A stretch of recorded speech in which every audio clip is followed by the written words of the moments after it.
Brett Kamel, former head of Remgro's venture capital arm, Venfin, returns to his Cape Town office optimistic about the opportunities in South Africa. As an entrepreneur himself with numerous hits and misses, he believes the proverbial equity gap, specifically early-stage financing, is the missing link in SMME development. Because angel investment is new here, people need to be introduced to the right ways of doing things with early-stage investment. How do you invest into two young guys with a great idea? And that's a real challenge, knowing all the norms, how much equity you can ask for. So we bring an extremely experienced team, probably one of the more experienced early stage investment groups through our team management to bear on each of these deals. And so we advise both the angels and the entrepreneurs, walk them through the process, and then we stay involved afterwards to make sure that that business gains in value and eventually reaches a point of maximum profitable exit. Technology mecca Silicon Valley in the US was founded by the Band of Angels in 1994. Since then, almost 800 angel groups have sprung up globally, but South Africa is lagging the trend. Of the total value of venture capital transactions reported in the country between 2000 and 2010, angel investments represents a mere 5%. It's not always easy to exit them in this market.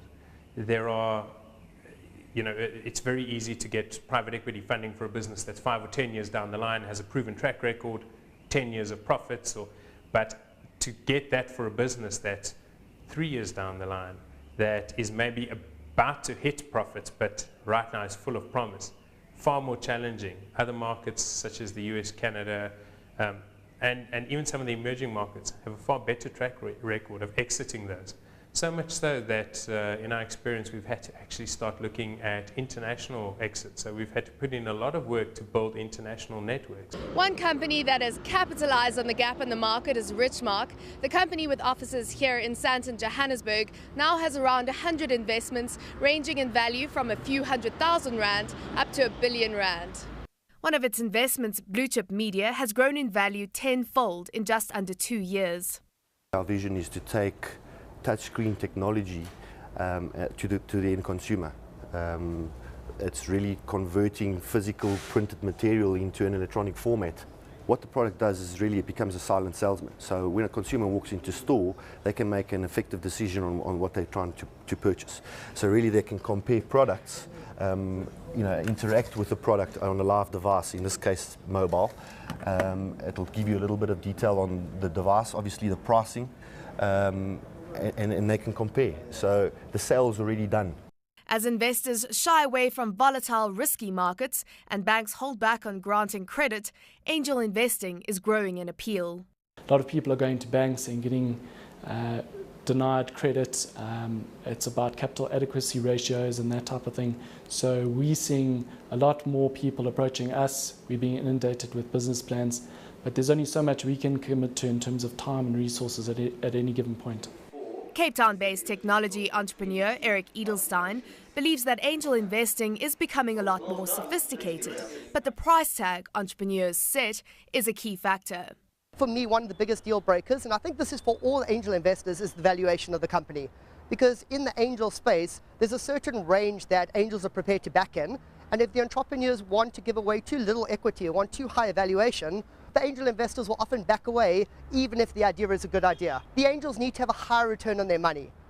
In the venture capital space, they're looking for a phenomenal return. The example I've read about recently was that NEA, a big venture capital firm in America, put, I think it was $2 million into Groupon. So far they've received $75 million out of it, and they still own a significant share of Groupon. That's the type of returns that angel investors and venture capitalists are looking for. According to Richmark's formula, startups are considered a winner if they can double cost while halving revenues and still turn a profit. But South Africa still presents its unique challenges. SIPCOM is a major barrier. There's huge delays in registering businesses and updating statutory details. The government could do more in terms of public-private partnerships and funding those. They could also allow more tax incentives, allowances and exemptions. We really are lagging behind some of the incentives that have been put in place, particularly as an example the UK, where you can get 50% of your investment as a deduction. Part of your investment becomes tax-free after 3 years. So there's some really good incentives to drive that investment. Often, I think in the past, many people have looked at the angel sector or the wealth individuals and thought giving tax breaks in that sense is maybe benefiting the rich.